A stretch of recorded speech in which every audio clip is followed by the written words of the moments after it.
सुना तुमने पाखी के बड़े भैया उसे लेने आए हैं।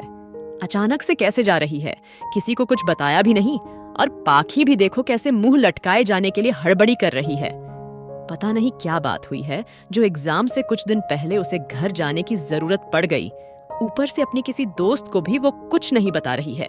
मुझे तो दाल में कुछ काला नजर आ रहा है। पास के ही कमरे में रहने वाली लड़की ने अपनी दोस्त से कहा, पूरे बैच में ये खबर आग की तरह फैल गई।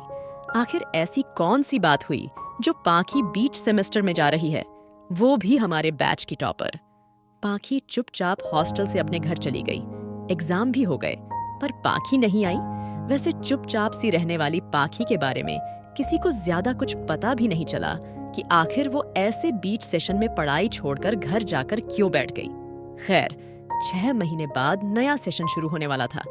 पाखी के बैच की सारी लड़कियां अगले क्लास में चली गई।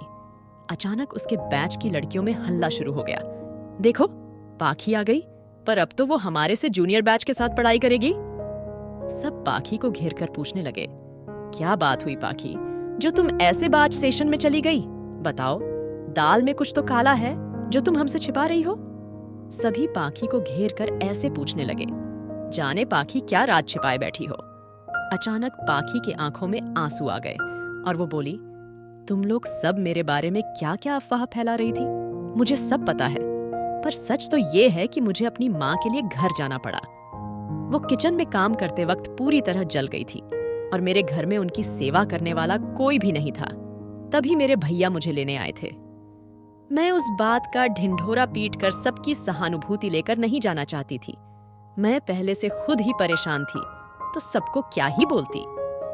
सॉरी पाखी, हम तो सोच रहे थे कि तुम पढ़ाई छोड़कर शादी कर घर बसाने चली गई हो। ये तो बताओ, अब आंटी कैसी है? एक दोस्त ने पूछा। अब मम्मी पूरी तरह ठीक है, तभी तो मुझे पढ़ाई पूरी करने जबरदस्ती भेज दी है। मैं तो उन्हें छोड़कर आना ही नहीं चाहती थी, पाखी रुआसे स्वर में बोली। तभी उसकी पक्की सहेली रूहानी आकर उसे गले लगाते हुए बोली, सही किया आंटी ने, तुम्हें भी पढ़कर अपने पैरों पर खड़ा होना है। अंकल आंटी का सपना पूरा करना है।